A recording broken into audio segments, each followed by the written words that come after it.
Hello, greetings to all, and a warm welcome to the ZOOMinar today. I'm glad that the COVID situation is getting better now, and we're able to travel to the in-person meetings. In fact, we had a successful amyloid meetings in Catania, Italy. Our next meeting in the series is going to be in Bordeaux, France. Dr. Lucy Cantamorian is the main organizer. She is in the panel. So Lucy, can you say something about your plans for the meeting? You are muted. Sorry. Yeah. So we are going to organize indeed the next international symposium on amyloid disease in Bordeaux, in France, next year. It will be September 5 to 7, 2.5 days. So I will not be the only one who organize it. I will organize this symposium with Sophie Lecomte in Bordeaux also, and Cécile Feuilly. So this is a picture of Bordeaux University, but the symposium will be in the IECB, which is in Bordeaux, next to Bordeaux. So I just wrote some topics, but this is not the only topics, but we are going to talk about human amyloid imaging, for example, drug design, cellular toxicity, mechanism of amyloid fibril formation, the effect of cross-seeds, cell membranes, and so on. There will be experimental work, but also computational theoretical work. There will be people from biophysics, but also from biology, and also from medical science. There will be also probably a small session on new technology and new instrumentation to be able to go a bit deeper into the mechanism or the imaging or amyloid fibrils.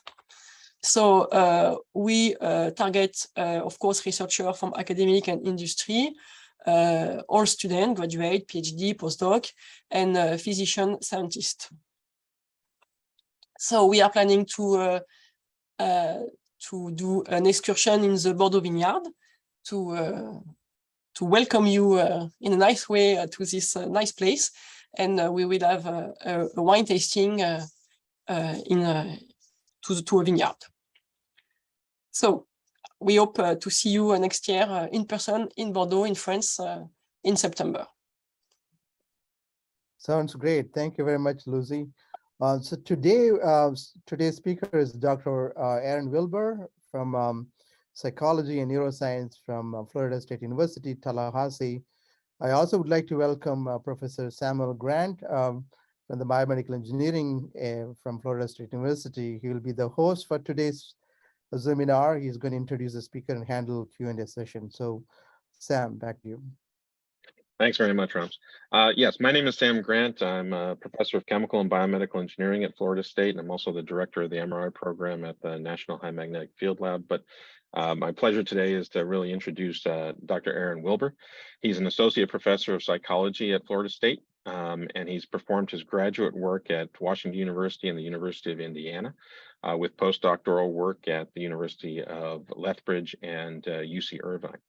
At FSU, he's affiliated with the FSU program in neuroscience, as well as the Institute for Successful Longevity and the Florida Consortium on the Neurobiology of Cognition, for which he is the current vice president and president-elect. He's also the secretary of the North Florida chapter of the Society for Neuroscience. Dr. Wilber is funded by the NIH, particularly the National Institute on Aging, and the Florida Department of Health's Ed and Ethel Moore Alzheimer's Disease Research Program. His research is directed at understanding how individuals orient in 3D space so that they can navigate their environment and understanding what goes wrong when this system fails. He uses a variety of approaches to accomplish these goals, including in-house 3D printing of recording arrays to monitor many single cells in multiple brain regions while simultaneously recording population-related neural activity. He uses viral and genetic manipulations to perform cell-specific manipulations for further understanding the function of neural networks, brain function, and connectivity, and applies this understanding particularly in transgenic rodent models of disease, which include Alzheimer's pathology. Today, Dr. Wilber will be presenting a seminar entitled A Parietal-Hippocampal Network for Figuring Out Where You Are and What to Do Next is Dysfunctional in AD. Without any further ado, I introduce Dr. Aaron Wilber. Thanks, Sam, for that kind introduction. Everybody hear me okay? All right, great. So I will jump right in then. All right. So, yeah, there we go. I was going to say I'm missing a slide. So my lab, as Sam alluded to, just to give you a little bit more context here, is interested in two main areas of focus. One of those is really what we refer to as normal cognition or normal cognitive processes. In this case, those that allow you to figure out where you are in space, so how your brain allows you to have that moment when you're driving along spaced out and you come to in your route to work or wherever you're going that day, and you immediately know where you are in that city, in that larger environment. So how your brain allows those things to happen. And there's a lot of labs that are interested in that basic idea. And one area that probably sets us apart a little bit is that we think a little bit more about a, let me get a pointer up here so you guys can follow along, sorry. There we go. One where that sets us apart a little bit there is we think a little bit more about the way you interact with the world and not just the way your brain maps out that space. So what I mean by that is that whether you think in this way or not, or no matter how you navigate your environment, parts of your brain that are keeping track of where you are in space, this is true for us and was originally discovered in animal models, but seems to hold true for humans from everything we've seen so far, maps out that space in very much GPS-like or map-like coordinate system. And yet the way you interact with the world is very much fixed to your own body. So things hit your retina at a particular place and are retina-centered, if you will, or body-centered. You see a landmark, for example, on your right or straight ahead.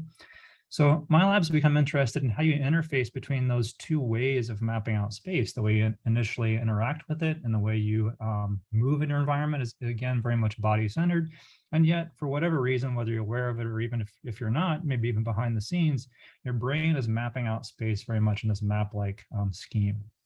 And as you might guess, doing that involves learning and memory as well, right? So you have to learn where different landmarks are in your environment and remember that so you can have that moment to use that information to figure out where you are in space. So that's, again, another big part of what we do in my lab. And in terms of understanding how your brain allows this to happen, we've really focused on what I'm going to refer to as the parietal-hippocampal network. You might guess that tells you about two key parts of that network we've looked a lot at in studies in my lab. But again, we really think in terms of this entire brain network, allowing you to interface between the way you interact with the world and the way your brain maps out that space. So what I've done is I've kind of redrawn the brain, or at least parts of the brain, as a series of boxes over here, and I've color-coded them for those brain regions that map out space in very much map-like or GPS-like coordinates, like your hippocampus down here, parietal cortex, and your anterior thalamic nuclei.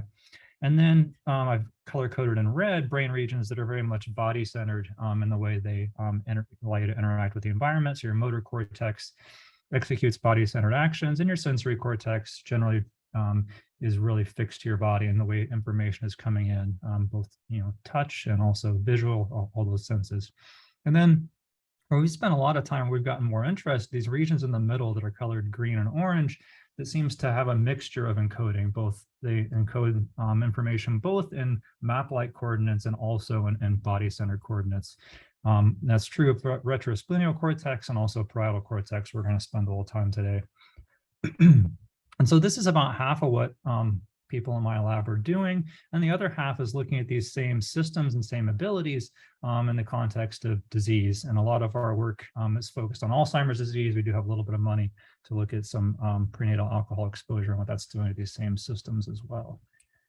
Okay, so the first half of my talk, these first 2 points, is going to kind of walk you through some of our recent things we figured out in terms of how your normal brain is working, and then I'll shift focus for at least half of the talk here and talk about what's going wrong with those systems and disease. And these were, of course, hypotheses going into these studies. I'm not very good at getting my hypotheses quite right, so I'm not going to list my hypotheses up here and tell you what I got slightly wrong, but we were in the ballpark, and so I'm just going to kind of walk you through in terms of what we ended up finding.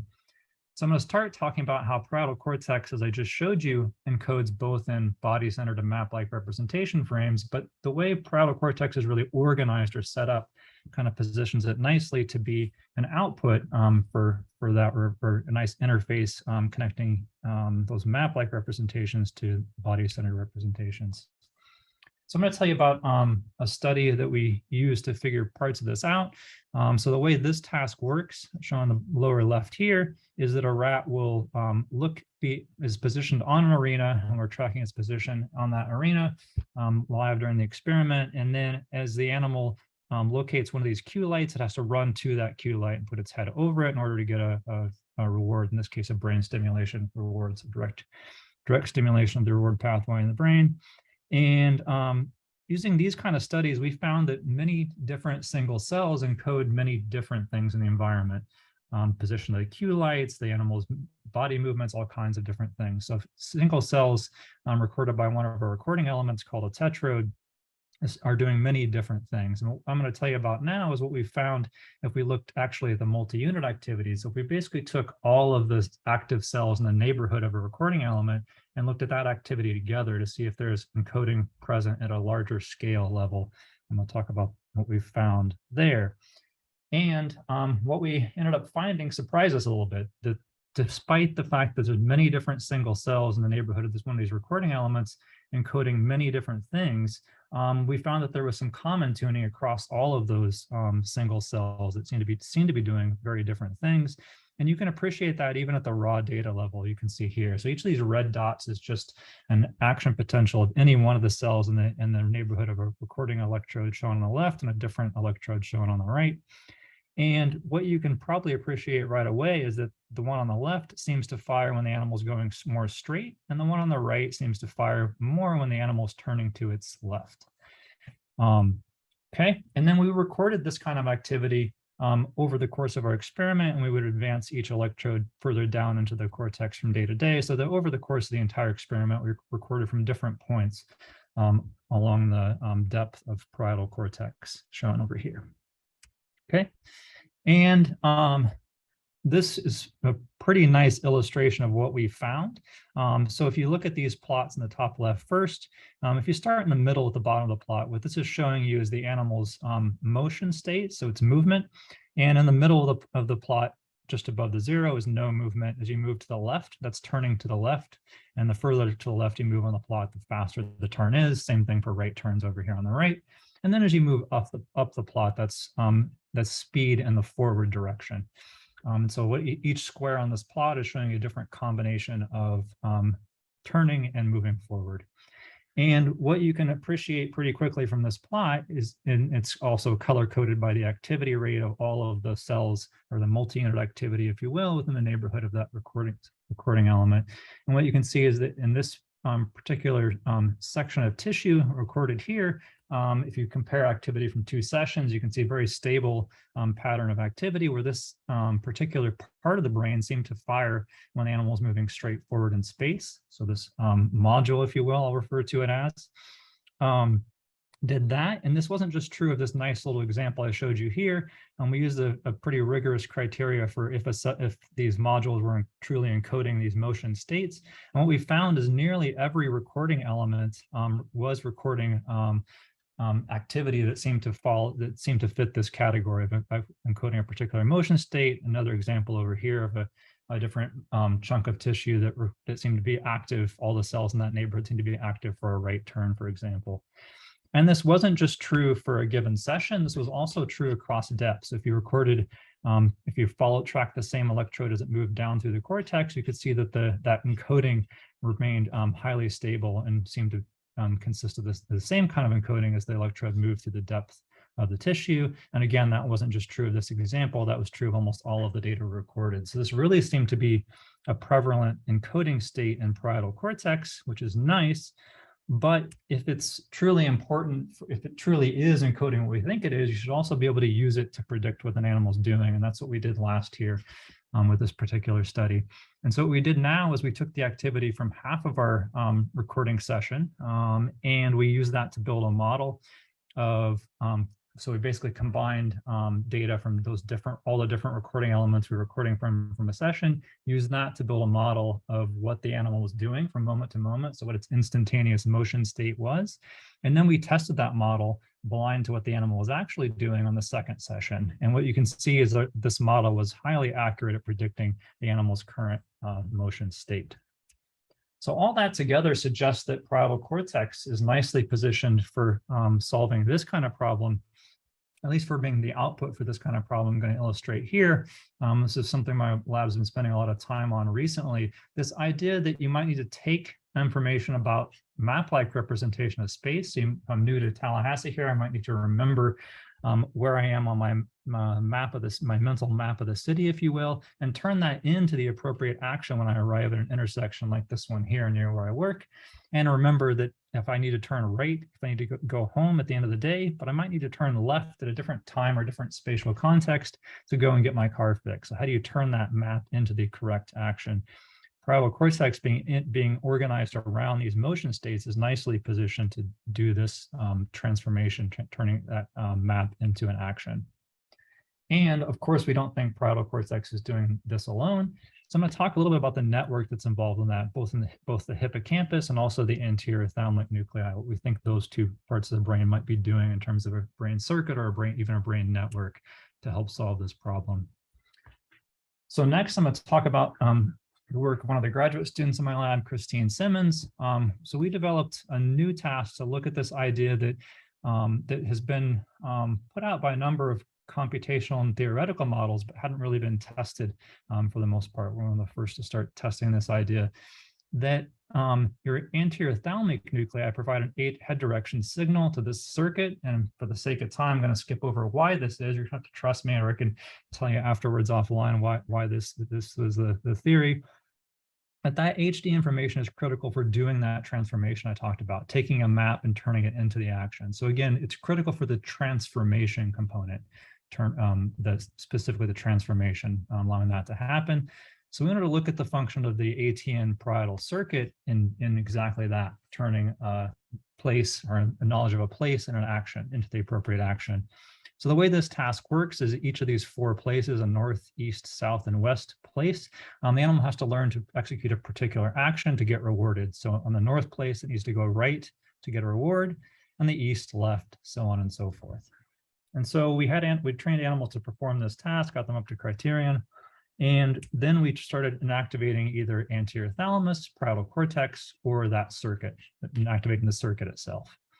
So first, consistent with what I just told you, we inactivated parietal cortex, we significantly reduced correct responding and increased incorrect responding. And one thing that was interesting is it seemed that when we inactivated parietal cortex, the animals were hesitant to respond, and that's reflected here, and that the duration of each trial took longer for the animal to complete, significantly longer when we inactivated parietal cortex. And next, when we inactivated the anterior thalamic nuclei, so if you look down at the bottom right plot here, we saw a similar pattern in the sense that we reduced correct responding, increased incorrect responding. But what was interesting is with anterior thalamic inactivation, we saw a little bit different behavior. Animals would quickly go to the wrong location and fail to get rewarded in that way, as opposed to slowing their responding or seeming lost. So it was almost as if when you inactivate ATN, you're preventing that transformation, but parietal cortex still has the wrong idea in mind, and so the animal quickly goes to the wrong location. And then finally, we saw something kind of in between. We inactivated the parietal anterior thalamic network. We did this by inactivating contralateral hemisphere, one brain region in contralateral hemispheres. And what that does is takes advantage of the fact that anatomical projections are almost entirely ipsilateral in the same hemisphere, and so it disrupts the entire network when you do that.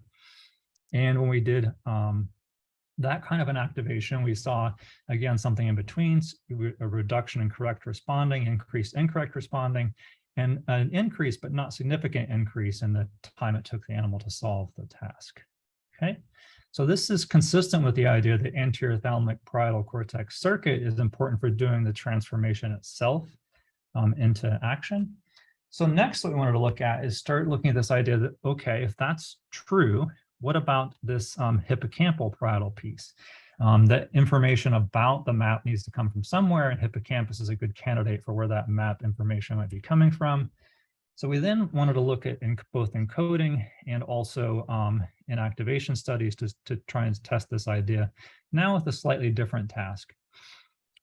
So in this task, animals learn to navigate to this sequence of places, starting at place 1 here to 2 to 3, and then they go to 4, and then back to 1, and then to 1, turn into 2 to 3 to 5, and back to 1. So they visit those series of 8 places in that same order, and we train them initially by cueing them through that sequence of places, and then we ask the animals to execute that same sequence of places, but now from memory. So when the animals are doing this on those memory trials, when they're going from 1 to 2 to 3, they have to think back or remember if they came from 4 or if they came from 5, so that they know what to do when they get to 3 again. Okay. And what we then do is ask, both in terms of neural activity and also in terms of activations, what happens to these components of this task. And we compare it to a cued condition in which the animals are running the exact same sequence of movements. And we actually interleave these cue trials. So they're both training and cueing trials with the memory trials. And what the animals do for the cued trials then is just execute the same action, but now they're just following a cue light. So not doing this from memory as their control condition. So what we did first is we, again, inactivated parietal cortex now while the animals are doing this task. And again, what we saw was very consistent with this idea that parietal cortex is important for that transformation or taking that map information out into the appropriate action. So when we inactivated animals running one of 2 spatial variants of the same task and activated parietal cortex, we again significantly impaired performance for those animals. Okay, so we felt like we were on the right track at this point. And next, what we wanted to do is look at activity patterns, both in the parietal cortex and also in the hippocampus. So what I'm showing you here is now we took a decoding approach. So this is now work from Yicheng in my lab in collaboration with Wei Wu, Zhenyu Department of Statistics here at Florida State University. Wei is an expert in neural decoding analysis.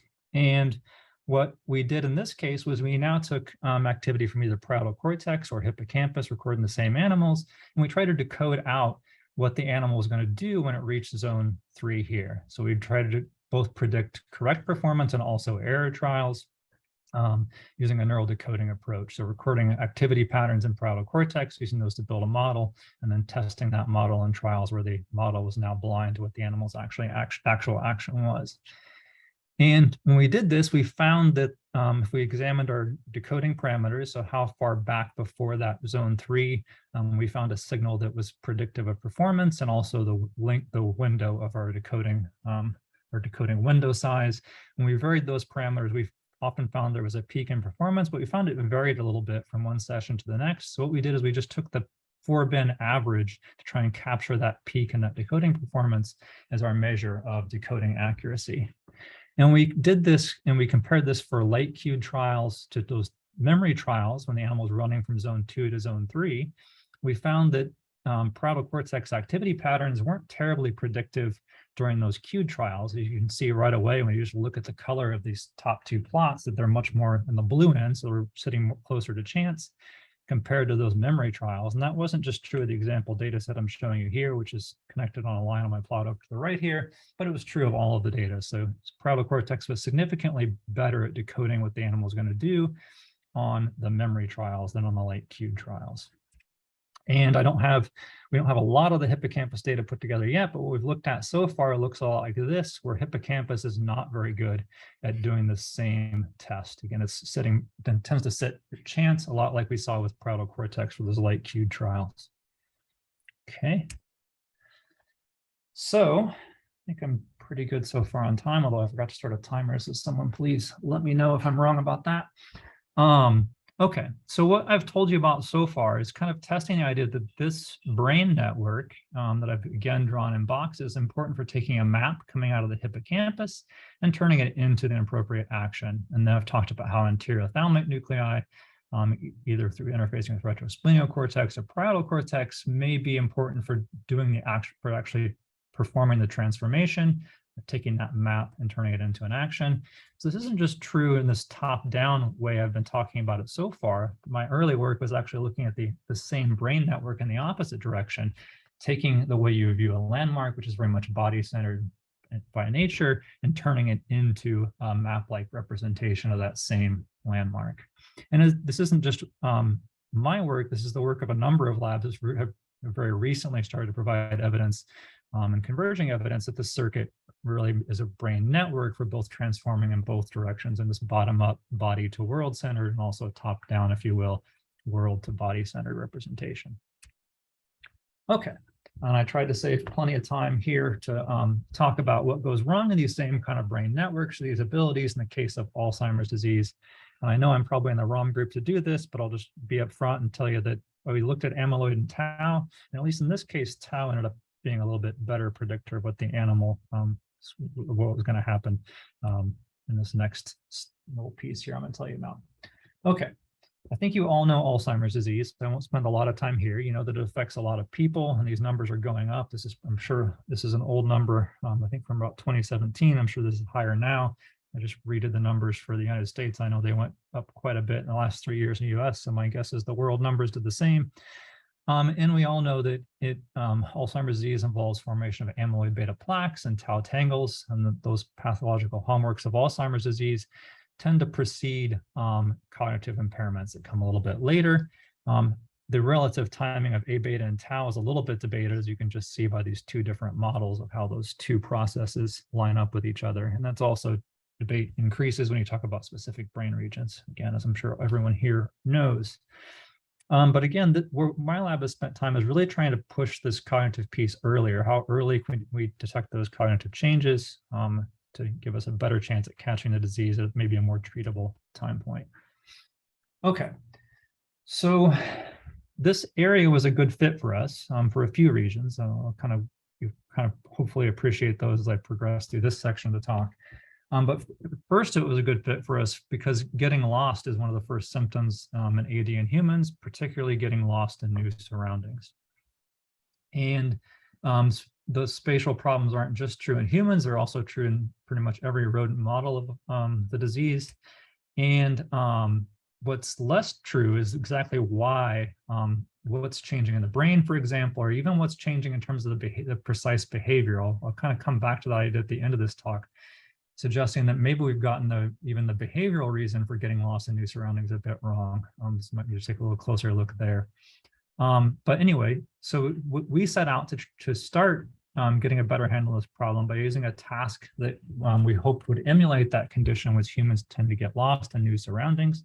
So we found a rodent task we thought would help us get a little closer to that idea.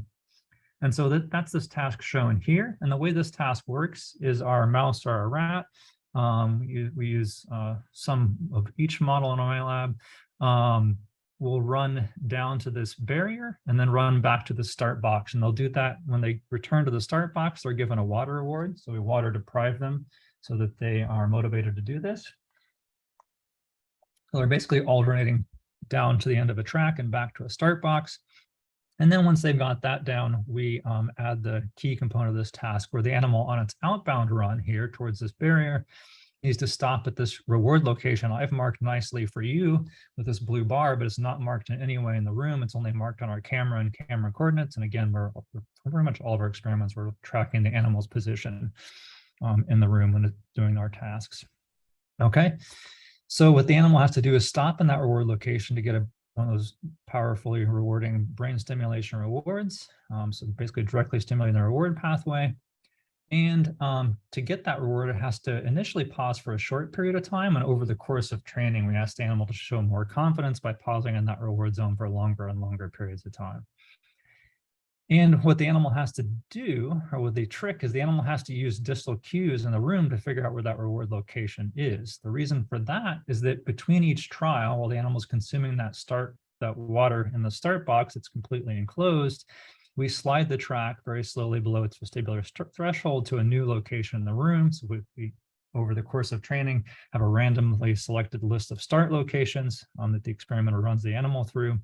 So the animal has to use those when it comes out of that start box. It's in a new location. It's as if we got it lost after each trial. It has to use those distal cues to figure out where it is so it can stop and get that reward. And you might think, well, what about that barrier? Is it using that to cheat? We make sure that's not happening in a few ways. We put a black barrier on a black background to make it a not very useful cue for the animal. And then we also do a probe test where we remove the barrier and make sure that the animal isn't just using that barrier. Its performance doesn't change after that probe test. Okay, and the work I'm going to tell you about for this section is done in the triple transgenic model that overexpresses APP and tau both, not in the cleanest way, of course, using some FAD-related mutations to accomplish that. Okay, so the data I'm showing you, the data I'm going to focus on is from the 6-month female 3xTGA80 mice. Happy to talk afterwards about why I'm focusing on that data. We did look at males and also younger females, males at 2 ages and also younger females as well. Okay, so if you look first at the data shown on the top left here, this is example data from a control animal. You can see our control mice were able to do this task, which is a little tricky fairly well. So what I'm showing you here is the animal's speed as a function of position on the track. And so the left is towards the start box, and then 0 is the reward zone, and the barrier is on the right here in the positive number area. And we just use the outbound trajectory data. We don't retain any of the data from the return to the start box.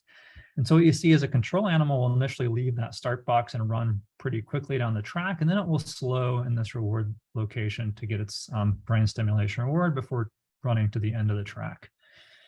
And if you compare compare data from control animals to our triple transgenic animals, what you see is that initially during when the task is easier, the animal can get that reward by accident. Even during these easier trials, the animals perform similarly, but as you get to those a lot harder reward delays where the animal has to show more confidence and can't get that reward by accident by just running slowly through the reward zone, for example, you start to see a separation in performance where control animals are doing a pretty good job at slowing in the zone and the 3xTGA80 mice are not. And you can also plot the data in a different way and see the same thing. So if you look at the velocity again, or speed as a function of position on the track, again, control animals slow both in anticipation, this orange area here, and also in the reward zone itself. And transgenic animals are much worse at doing that, both for the 1.5 and 2 second delays, where we see significant differences over here. Okay, so what's changing in the brain to lead to this this dysfunction and navigating the environment? So we're looking in 6-month females, at least in our hands, and I think this is something you got to be careful with in animal models because the amount of pathology can vary as a course of what you're doing with your animals. Is well before plaques are forming. So there's really no plaques yet visible at 6-month females. And so what we're seeing at this point is intracellular accumulation of A beta measured here with 6E10. And again, yeah, A beta measured with 6E10. We see the same thing if we use other confirmation specific stains like M78 or M22, looking again at A beta now 1 through 42 more specifically, or even a specific confirmation of A beta 1 to 42. But what we find is that the levels of A beta, at least if you measure it in the terms of the density of cells that are positive for A beta intracellularly, isn't terribly predictive of what the animal is going to do. But that's not true for tau. So tau tended to offer some predictability for the behavioral performance of our 6-month female mice. And so we looked at this data now. Well, we looked at all the data I showed you so far in 2 ways. I'm just not showing all the not significant results for our measures of A beta.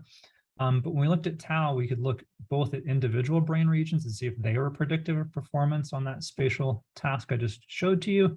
And we found that one region was, if you corrected for multiple comparisons, the dorsal subiculum significantly predicted performance. But what we're even more interested in is, or what we found more interesting, you may find this just as interesting, it's up to you, is that if you looked at the data in a little different way from a brain network perspective. So we did this using something called independent components analysis, which is a signal detection theory based analysis that basically asks, are there patterns of staining across brain regions independent of behavior? And so this is how this analysis works. And then once this analysis was used to identify these patterns of staining across brain regions, we then asked if any of them were predictive for behavior. And what we found is that some of them were.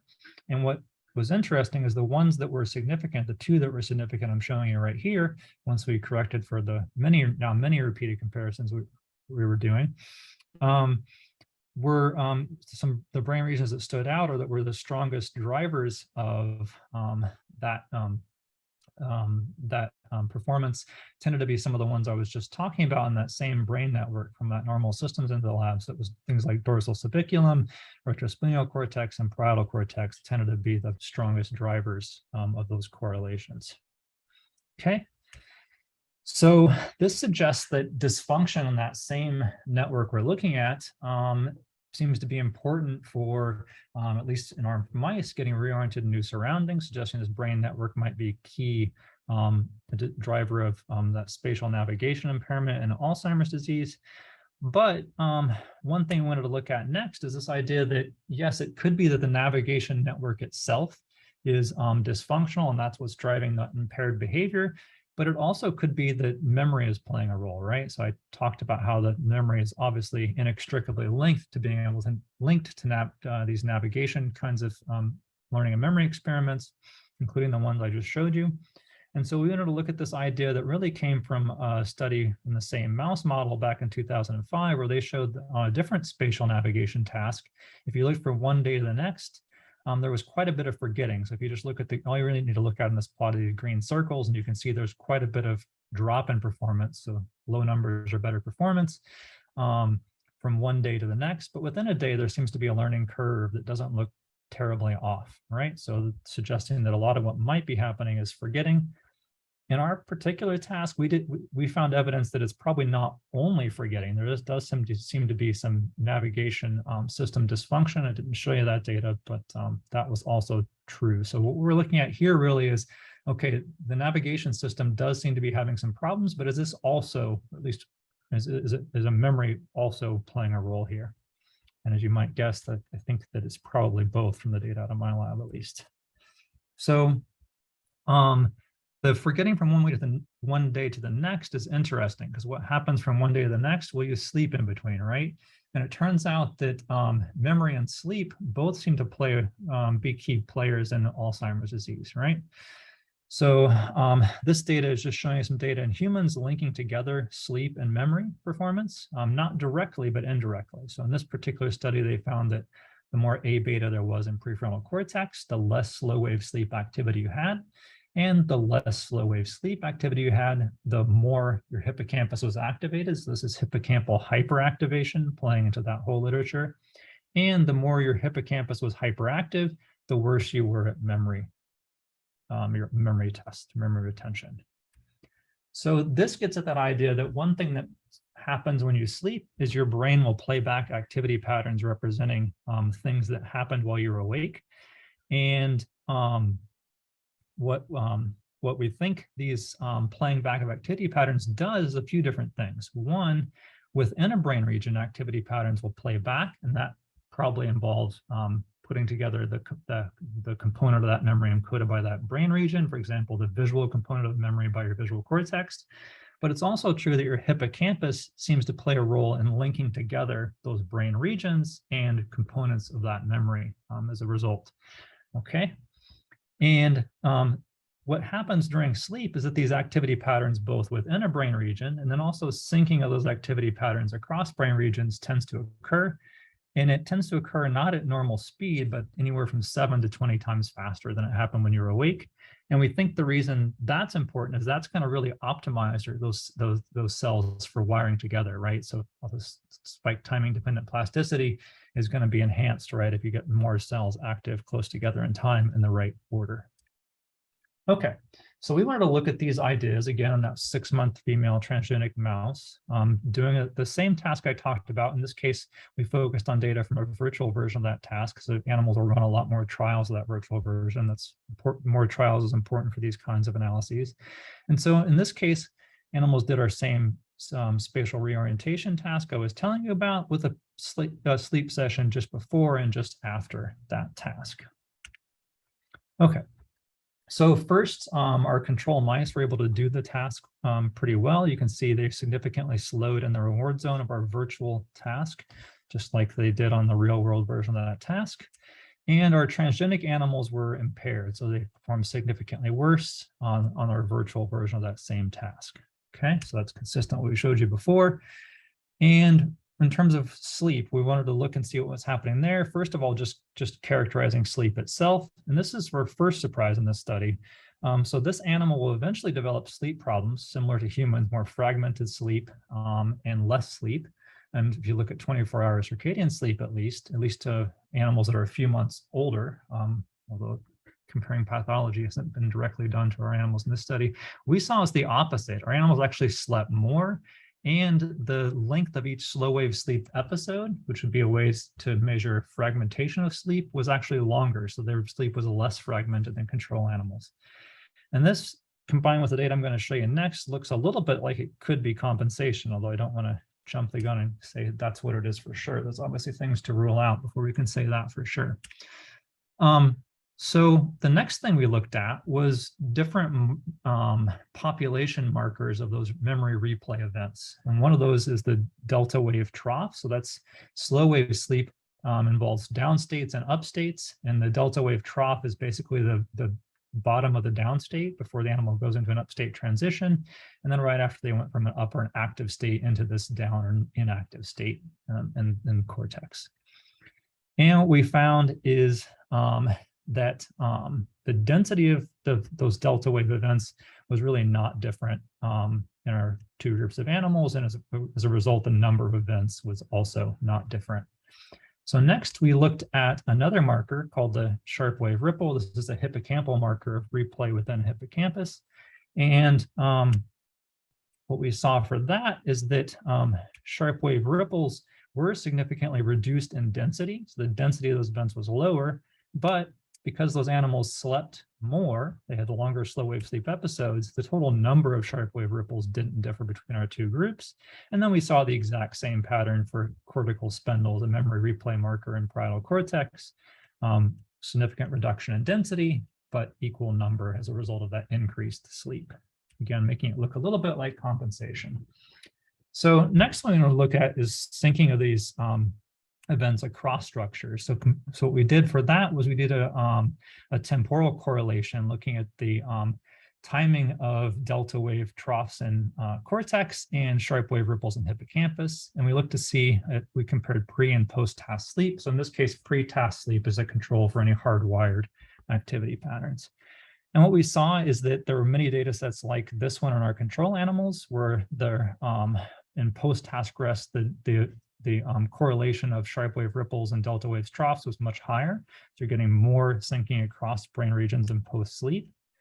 And that wasn't just true for this single data set. Like I said, a majority of data sets that was true in control animals, and it was much less true and significantly less true in our transgenic animals. There's less of this syncing between parietal cortex and hippocampus and transgenic animals.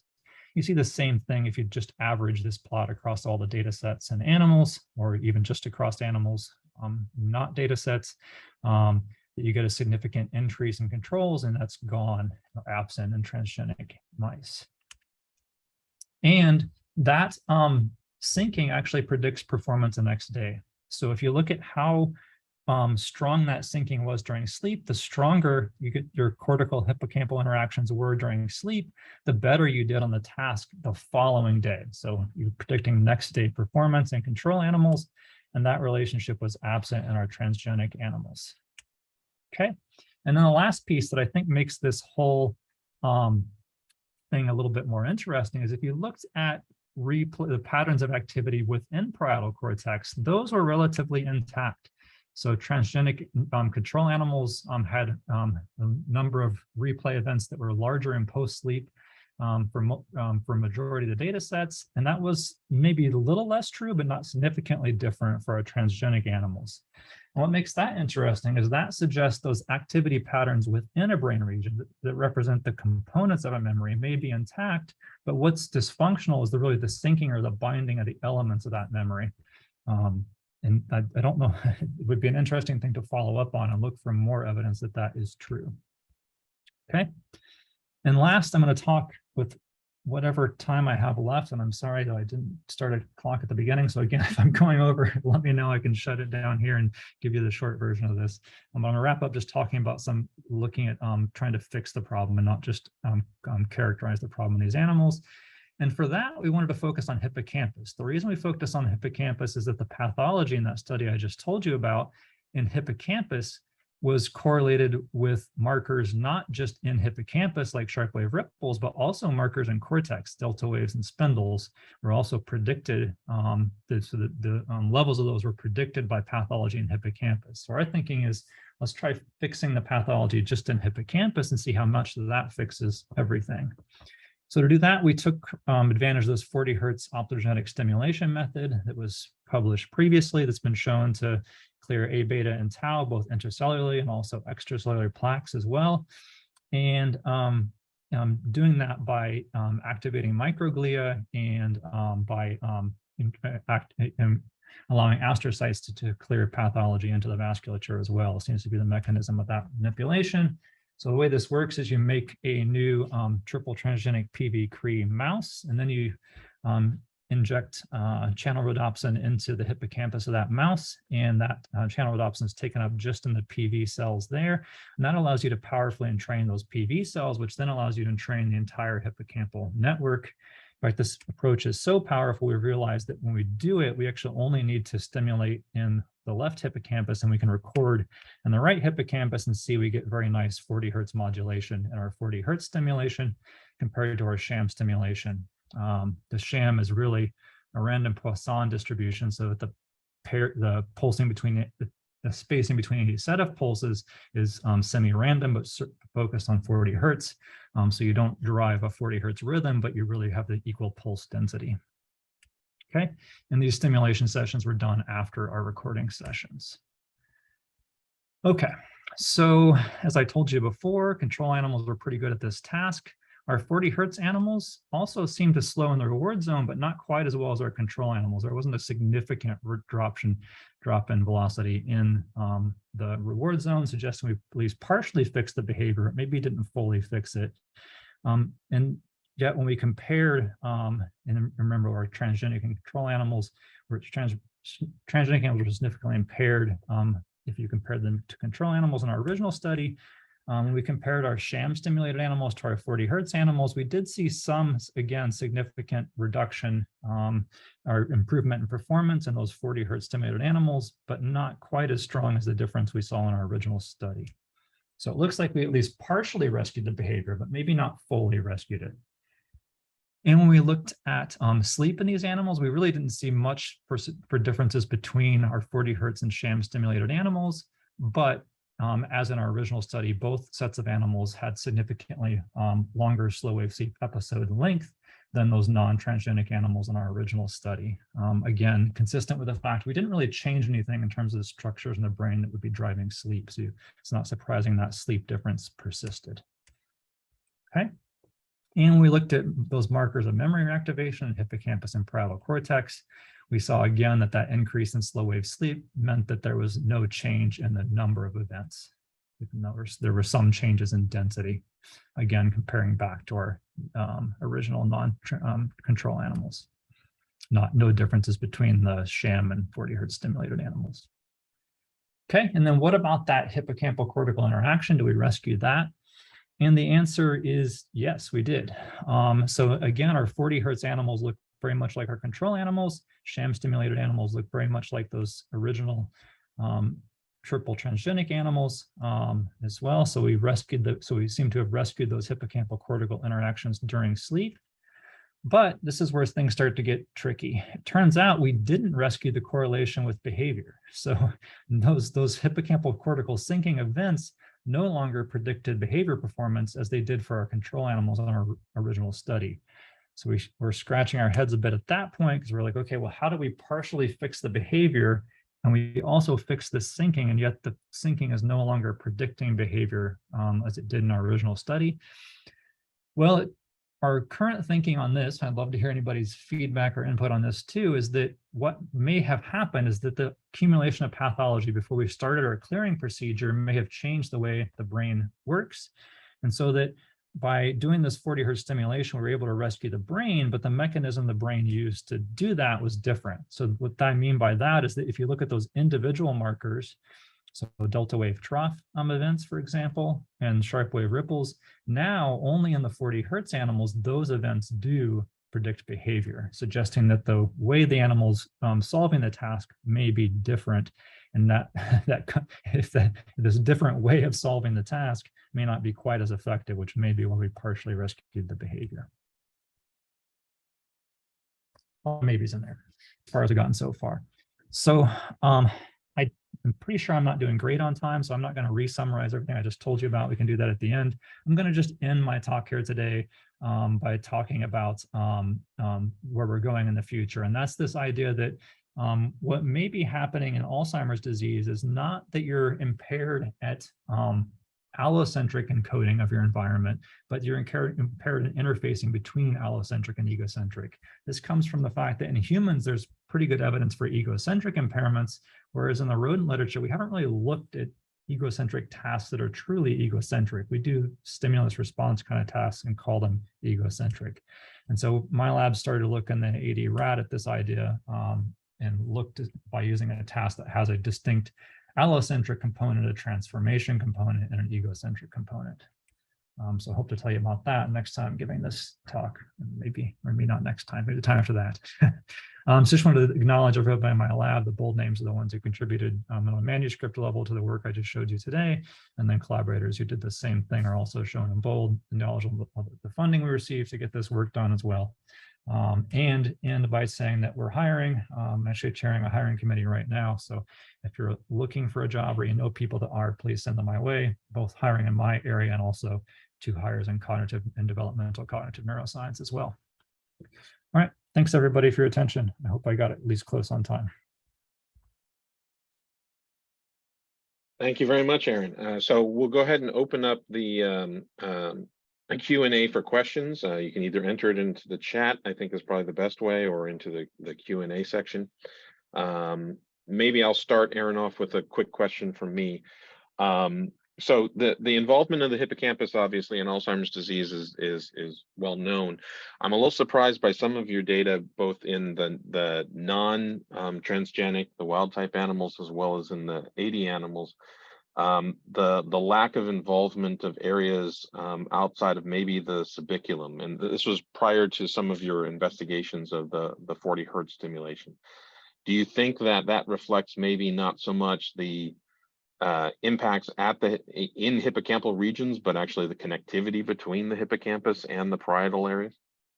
Yeah, exactly. I think that's exactly our take on that data, is that so you're seeing the output region of the hippocampus, right? Subiculum, where information will be flowing out of hippocampus into all these regions.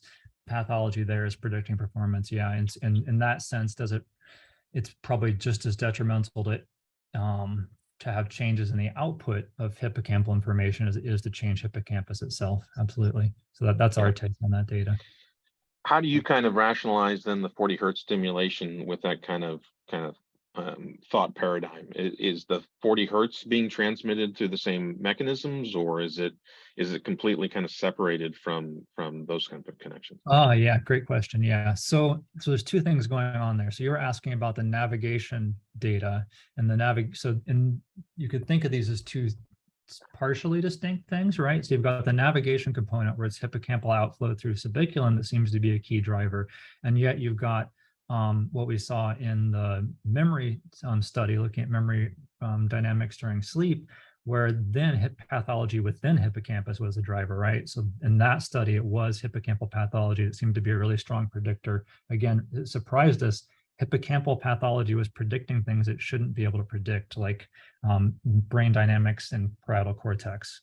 So that suggests that or so those markers in parietal cortex itself, which was surprising and yet shouldn't be completely surprising because we know these systems interact.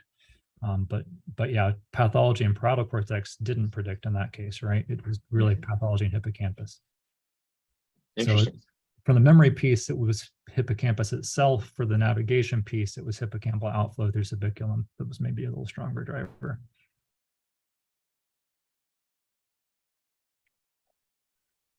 But yeah, great question.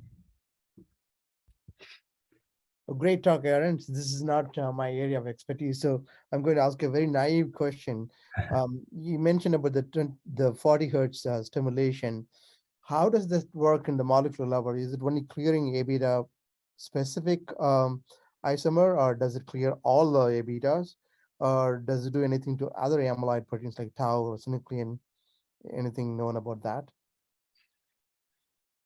So yeah, so tau, yes, it does clear phosphorylated tau. I'm trying to remember I don't think they looked at tangles. I think they just looked at intracellular tau, if I remember correctly.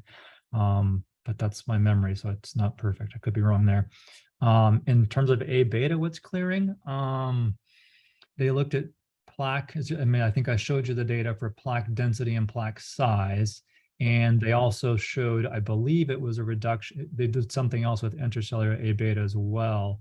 But again, I think they're just doing immunohistochemistry.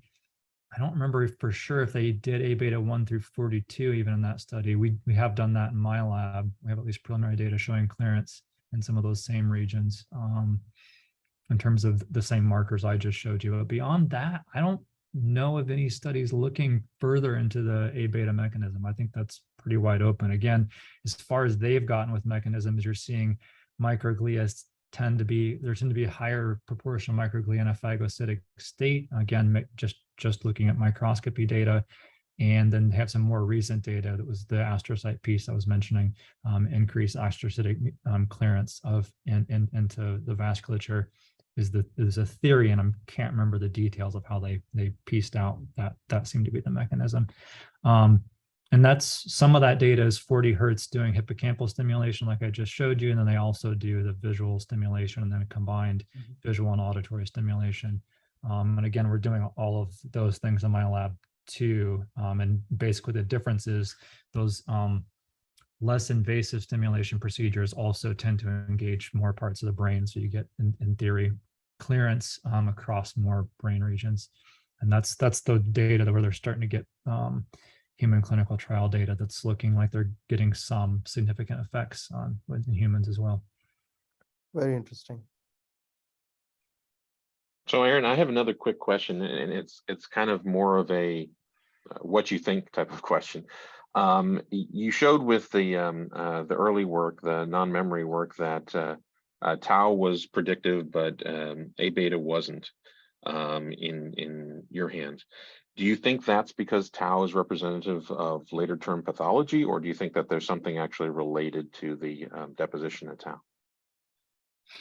Yeah, I mean, this is probably beyond my expertise even, other than it's, I think, relatively consistent with the literature, right? Where you tend to get correlations with changes in memory, for example. They tend to be tau tends to be more predictive there. I'm certainly, and this is what I truly believe, not just for this symposium, I think A beta is driving some of these effects too. It's probably just a little more distal from the behavior itself. So the A beta mediated mechanisms of memory changes, for example, or navigation changes are probably just not as tightly coupled to the behavior itself. I think it's probably both that are ultimately driving the impairments, though. So Gotcha. If you're asking if I think it's really just tau, I doubt it. Yeah. Okay, that makes sense. And I mean, if no other reason, like this is the mouse model has tau and A beta aggregation both, right? Not just one. Right. Yeah. And you see it with you see similar impairments with A beta only models too.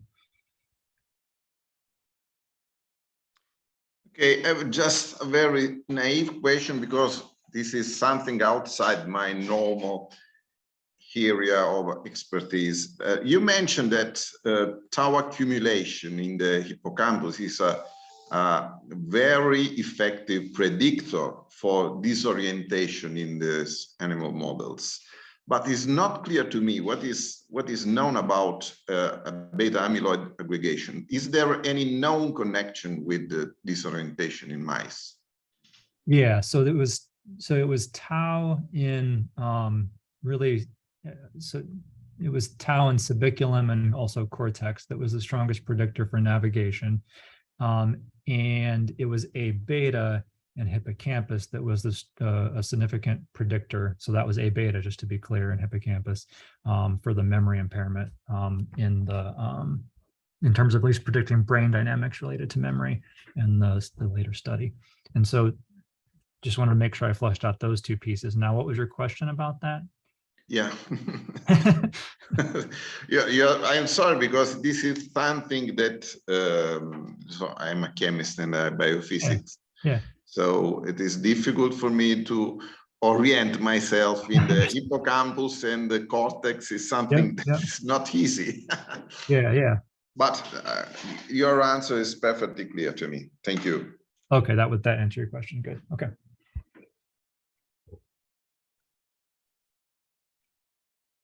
Sam, there is a question in the Q&A folder. Yep. So let me read that question to you, Aaron. It comes from Ashutosh. It says, interesting talk. Can you reflect in light of your data on a recent paper that showed improvement in working memory and long-term memory in older adults in response to low voltage electrical currents? Yeah, I assume you're talking about direct current stimulation, probably. Working memory. Yeah, I'm trying to remember. I've heard of that paper, but I can't remember the details of it. And what they were trying to manipulate, even with the direct current stimulation. So it's hard for me to connect without remembering the details. I'm sorry. Hi, I'm Ashutosh. Yeah, go for it. Great, thank you. Question was, there was a recent Nature Neuroscience paper that came out in the September issue, where a group of patients were taken who were given sort of a head where there were direct electrical stimulation were done and a series, and then they were given simple tasks, how much they remembered after a period of time. And so considering that they were using 60 hertz or some other stimulation currents, and they were talking of the delta wave and the beta wave and different, like the different parts, and then seeing how much of that data is recollected. So I was just wondering, in light of your work, because you were also stimulating it. Yep. Yeah. So we covered this in live meeting not that long ago. Now, thanks for that. Cues my memory the rest of the way. So if I remember correctly, and again, my memory is not the best, so hopefully I'll get this right. In that study, what they were really driving was some of those same brain dynamic events I was that we were looking at in our particular study. And so my guess is what they're doing is really driving syncing of those events again. And I think that whole study and that whole idea is very consistent with what we found, that it's not necessarily dysfunction within a single region, but it's probably the syncing across regions. If you can introduce some manipulation that's going to facilitate that you can improve memory for sure. So I think that that study, even though it's using a different frequency of stimulation, ultimately the effect on improving syncing across regions was similar. And so I think it's very consistent with what we found, just using a different way to get there. Thank you. Thank you. So I think if there are no further questions, but please feel free to put anything into the Q&A. We're a little bit past 1 p.m. Eastern Daylight Time, I think still. I think I'll turn it over to Rams, and maybe we can close out the session. Yeah, thank you all very much for joining us, and thanks very much, Sam. And thanks, Aaron, for an exciting talk. It's really very nice to learn a lot of topics in the animal model. And for most of our participants are test tube based in vitro scientists. So this is a great learning for us. Thank you very much. Yeah, thanks for the opportunity. Appreciate it.